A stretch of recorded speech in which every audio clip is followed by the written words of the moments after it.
नवाज शरीफ को एहतसाब अदालत और इस्लामाबाद हाई कोर्ट से रिलीफ। एवनफील्ड और अल-अजीजिया रेफरेंस में हिफाजती जमानत में 26 अक्टूबर तक तौसी। तोशा खाना केस में दायमी वारंट गिरफ्तारी मंसूख। इश्तहारी का स्टेटस खत्म कर दिया गया। अदालत को मुतमईन करना होगा, नवाज शरीफ गैर हाजिर क्यों रहे? चीफ जस्टिस आमिर फारूक का सवाल। साबिक वज़ीर आज़म जानबूझकर गैर हाजिर नहीं रहे, अदालत की इजाज़त से बैरून मुल्क गए, मेडिकल रिपोर्टें पेश की जाती रहीं। वकील आज़म नज़ीर तारड़ का जवाब। नवाज शरीफ की हिफाजती जमानत में तौसी की दरखास्त पर नैब के एतराज़ न उठाने पर जस्टिस मियां गुल हसन औरंगजेब का इजहार हैरत। नैब किसी चीज़ की मुखालिफत नहीं कर रहा तो फिर अपीलें कैसी? नैब कह रहा है करप्ट प्रैक्टिसेस के इल्ज़ामात बरकरार रहें, लेकिन मुल्ज़म को छोड़ दें। चेयरमैन नैब से हिदायत लेकर बता दें अदालत का वक्त क्यों ज़ाया कर रहे हैं। जस्टिस गुल हसन का नैब प्रोसिक्यूटर से मुकालमा। नैब समझता है कि रेफरेंसेस गलत दायर हुए हैं तो वो वापस ले लें। चीफ जस्टिस आमिर फारूक के रिमार्क्स, ऐसा ना करें, नवाज शरीफ को अदलिया और आइन सरखुरू करेंगे। वकील आजम नज़ीर तारड़ का जवाब। पंजाब हुकूमत का बड़ा इक़दाम। Code of criminal procedure section 401 के तहत नवाज शरीफ की अल-अजीजिया रेफरेंस में सजा मुअत्तल। निगरां काबीना ने मंजूरी दे दी। साबिक वज़ीर आज़म ने इस्लामाबाद हाई कोर्ट के फैसले की रोशनी में सजा मुअत्तल करने की दरखास्त दी थी। वीडियो लिंक के जरिए समाप्त। नून लीग के कायद के वकील आज़म नज़ीर तारड़ और अमजद परवेज ने दलाइल दिए। 31 अक्टूबर 2019 को गुज़ार हुकूमत ने भी तिब्बी बुनियादों पर नवाज शरीफ की 10 साल की सजा मुअत्तल की थी। लोगों ने सिर्फ ये किया है कि उनको रेफर कर दिया है कोर्ट पे, और अब कोर्ट ने डिसाइड करना है कि उनकी वो जमानत एक्चुअल में रहेगी कि नहीं रहेगी। लास्ट टाइम उन्होंने जब हियरिंग की तो उन्होंने अपनी जो भी पॉइंट ऑफ व्यू देने की कोशिश की, उन्होंने उनका कि हम आपका पॉइंट ऑफ व्यू नहीं सुन रहे और रिजेक्टेड। तो हमने ये रेफर करके कोर्ट पे भेज दिया। निगरां हुकूमत ने सजा मुअत्तल करके मामला अदालत भेज दिया। हतमी फैसला अदालत करेगी। नवाज शरीफ की दरखास्त पर सजा मुअत्तल की गई। निगरां वज़ीर आला मोहसिन नकवी ने मौक़िफ़ वाज़ेह कर दिया। इस्लामाबाद की एहतसाब अदालत में तोशा खाना रेफरेंस की समाप्त। तबीयत नासाज होने पर आसिफ जरदारी को आज की हाजिरी से इस्तिस्ना मिल गया। साबिक वज़ीर आज़म यूसुफ रज़ा गिलानी, नवाज शरीफ और आसिफ जरदारी शरीक मुल्ज़िम। साइफर केस में चेयरमैन पीटीआई का ट्रायल रोकने की इस्तदा मुस्तरद। अभी कोई बुरी रिलीफ नहीं दिया जा सकता। दरखास्त काबिल समात है या नहीं, इसका फैसला बाद में होगा। इस्लामाबाद हाई कोर्ट के जस्टिस मियां गुल हसन औरंगजेब का चेयरमैन पीटीआई के वकील सलमान अकरम राजा से मुकालमा। कहा गया मुल्जिम की सिक्योरिटी के लिए जेल ट्रायल किया जा रहा है, लेकिन जेल ट्रायल का पूछा गया नहीं, मुल्जिम ने सिक्योरिटी खदशात का इजहार किया। वकील सलमान अकरम राजा के दलाइल। इलेक्शन कमीशन चेयरमैन पीटीआई को पेश न करने पर बरहम। सेक्रेटरी वजारत दाखिला को तलब कर लिया। वजारत दाखिला अगर एक शख्स को सिक्योरिटी नहीं दे सकती तो इलेक्शन कैसे कराएंगे? इलेक्शन कमीशन के रिमार्क्स। असद उमर का इलेक्शन कमीशन के खिलाफ किसी किस्म का नामुनासिब राय न देने का दावा। फवाद चौधरी दोबारा तहरीरी माफीनामा देने को तैयार। एक ही दिन इंतखाबात से मुतालिक दरखास्त वापस लेने पर खारिज। किसने 15 मई को इंतखाबात कराने के हुक्म की खिलाफ वर्जी की? इलेक्शन का फैसला देने वाले बेंच का ऑर्डर ऑफ द कोर्ट कहाँ है? चीफ जस्टिस ऑफ पाकिस्तान का इस्तफसार, ऑर्डर ऑफ द कोर्ट मौजूद ही नहीं। वकील फारूक नाइक का मुकालमा, ये वही केस है ना जिसमें बहुत से जजेस ने अपना अपना ऑर्डर लिखा। चीफ जस्टिस के रिमार्क, सिर्फ साफ शफाफ इंतखाबात नहीं बल्कि हर किसी को लेवल प्लेइंग फील्ड भी मिलनी चाहिए, जैसे सियासी लोगों ने यकीनी बनाना है। जस्टिस अतहर मिनुल्लाह के रिमार्क। लेवल प्लेइंग फील्ड का हमें इतराज नहीं करना चाहिए, क्योंकि पीपल्स पार्टी को कभी भी लेवल प्लेइंग फील्ड नहीं मिला, तो इसलिए वो कोई नई बात नहीं होगी। पीपल्स पार्टी को कभी लेवल प्लेइंग फील्ड मिली ही नहीं।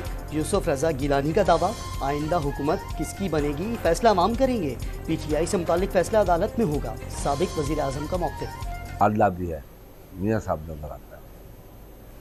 मैं मियाँ साहब से अपील करूँगा खुदा के वास्ते, मियाँ मोहम्मद नवाज शरीफ सन्ना मोहम्मद शरीफ, मियाँ मोहम्मद शरीफ बन जाओ और उस मुल्क को, रियासत को बचाओ, किसी के हाथ में नहीं आओ और बेहतरीन पॉलिटिक्स करो। जियाली रहनुमा खुर्शीद शाह ने मियां नवाज शरीफ को अनोखा लाडला करार दे दिया। नून लीग की कायद की वजह से इलेक्शन की तारीख न दिए जाने का बड़ा दावा। साबिक वज़ीर आज़म को किसी और के सहारे इक़्तिदार में न आने का मशवरा भी दे दिया। सजा मुअत्तली के फैसले निगरां हुकूमतों ने करने हैं तो अदालतों को ताले लगा दे। हसन मुर्तज़ा का तंज। पीटीआई की छतरी से परिंदों की उड़ान न रुकी। अंदलीब अब्बास, सादिया सुहेल और सुमेर अहमद कभी तहरीक इंसाफ को खुदा हाफिज इस्तेहकाम पाकिस्तान पार्टी में शमूलियत इख्तियार कर ली। 9 मई वाक़यात की मजम्मत। پارٹی اور فرد قومی کاز سے بڑے نہیں، ماضی کو بھول کر آگے بڑھنا ہوگا، مسائل کے حل کے لیے معاشی استحکام ناگزیر قرار دے دیا۔ پی ٹی آئی صدر پرویز الہی کی مشکلات کم نہ ہو سکی، سی ٹی ٹی کے مقدمے میں فرد جرم عائد کرنے کے لیے کارروائی کا آغاز، 21 نومبر کو سابق وزیر اعلیٰ پنجاب کو چلان کی نقول فراہم کی جائیں گی۔ مظلوم فلسطینیوں پر اسرائیلی مظالم کم نہ ہوئے، غازہ پر 18ویں روز بھی صہیونی فوج کے طیارے بارود برساتے رہے، 24 گھنٹے میں مزید 704 نہتے فلسطینی شہید، شہداء کی تعداد 5500 تک پہنچ گئی۔ اسرائیلی وزیر دفاع نے جنگ کے نئے مرحلے کا اعلان کر دیا۔ حماس سے انسانی ہمدردی کی بنیاد پر مزید 2 بزرگ خواتین یرغمالیوں کو رہا کر دیا، معمر خاتون حماس کے اچھے سلوک کی معترف، قیدیاں خصوصاً خواتین کا بہت خیال رکھا گیا، مجاہدین جو کھاتے تھے وہی قیدیوں کو بھی کھلاتے تھے، رہائی پانے والی خاتون نے حماس کی تعریفوں کے پل باندھ دیے، اسرائیلی حکومت پر تنقید۔ اقوام متحدہ کے سیکریٹری جنرل بھی اسرائیلی مظالم پر چپ نہ رہ سکے، فلسطین 56 سال سے اسرائیلی تسلط کا شکار، فلسطینیوں کی آنکھوں کے سامنے ان کی زمینیں ہڑپ کر لی گئیں، اینٹونی گیوٹرس نے اسرائیلی حملہ مظالم کا رد عمل قرار دے دیا، آئینہ دکھانے پر اسرائیل برا مان گیا، UN سیکریٹری جنرل سے استعفے کا مطالبہ۔ Army chief general Asim Munir کا غازہ کے نہتے شہریوں کے خلاف اسرائیلی جارحیت پر شدید اظہار تشویش، فلسطینی سفیر احمد جواد سے ملاقات میں انسانی ہمدردی کی بنیاد پر امدادی راہداری دینے کا مطالبہ، سپاہی سالار نے ہسپتالوں، اسکولوں، امدادی کارکنوں کو نشانہ بنانا انسانیت کے خلاف جرائم قرار دے دیا، آزاد اور خود مختار فلسطینی ریاست کے لیے پاکستان کے اصولی موقف کا اعادہ۔ شہباز شریف کا فلسطینیوں کی نسل کشی فوری رکوانے کا مطالبہ، اسرائیلی بمباری سے متاثرہ فلسطینی علاقوں میں امدادی سامان بھجوانے کے لیے ہنگامی اقدامات کیے جائیں، اسرائیلی جبر اور ظلم سے دوہرا انسانی المیہ جنم لے رہا ہے، صدر نون لیگ کا بیان۔ جماعت اسلامی کا 29 اکتوبر کو اسلام آباد میں امریکی سفارت خانے کے باہر غازہ مارچ کا اعلان کر دیا، امیر سراج الحق کا امریکہ سے مسلمانوں کی نسل کشی روکنے کا مطالبہ، جمعیت علماء اسلام کا سن امن اور طوفان الاقصی مارچ شکارپور پہنچ گیا۔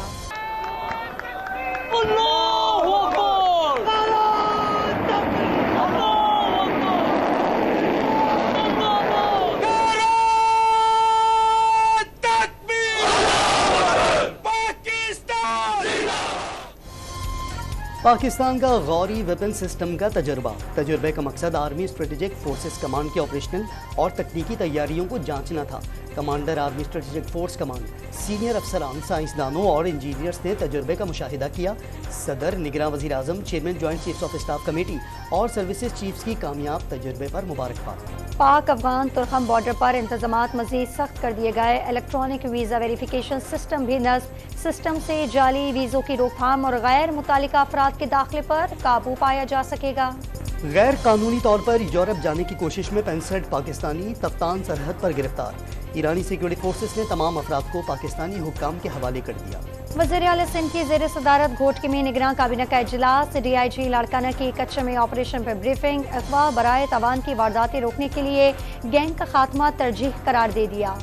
پاکستان اسٹاک ایکسچینج میں مندی کا رجحان، 100 انڈیکس 42 پوائنٹس کمی سے 51,027 پوائنٹس پر آ گیا، اوپن مارکیٹ میں ڈالر 50 پیسے اضافے سے 281 روپے 50 پیسے کا ہو گیا، انٹر بینک میں ڈالر 8 پیسے اضافے سے 279 روپے 20 پیسے تک جا پہنچا۔ باؤنس ہونے پر ملک ریاض اور ان کے بیٹے کے خلاف پرچہ کٹ گیا، 18 کروڑ 20 لاکھ روپے سے زائد رقم کے 3 ڈسنچر چیک جمع کرانے کا الزام، واجبات کی عدم ادائیگی پر سندھ بلڈنگ کنٹرول اتھارٹی نے بحریہ ٹاؤن کا سیل اینڈ ایڈورٹائزمنٹ NOC منسوخ اور زمین کی خرید و فروخت سے روک دیا تھا۔ پیٹرولیم مصنوعات کی قیمتوں میں کمی کے باوجود کراچی میں پبلک ٹرانسپورٹ کے کرائے کم نہ ہوئے، شہریوں کی شکایتوں پر مقامی انتظامیہ حرکت میں آ گئی، زائد کرایہ وصول کرنے والے ٹرانسپورٹرز پر جرمانے عائد، مسافروں کو اضافی کرایہ بھی واپس کرایا گیا۔ سندھ حکومت نے کراچی میں الیکٹرک بس سروس کے 2 روٹس بند کر دیے، چارجنگ ٹرمینل کی کمی کی وجہ سے EV1 اور EV3 کے روٹس غیر معینہ مدت تک کے لیے معطل۔ ورلڈ کپ میں جنوبی افریقہ کی دھواں دھار کارکردگی، بنگلہ دیش کی ٹیم 383 رنز کے بڑے ہدف کے تعاقب میں مشکلات کا شکار، بنگال ٹائیگر کی ہدف تک رسائی ناممکن نظر آنے لگی، 49 گیندوں پر 183 رنز درکار۔ خواتین میں چھاتی کے کینسر سے آگاہی کے لیے لاہور میں پنک پولو ٹورنامنٹ کا آغاز، 15 غیر ملکی خواتین کھلاڑی بھی ٹورنامنٹ کا حصہ۔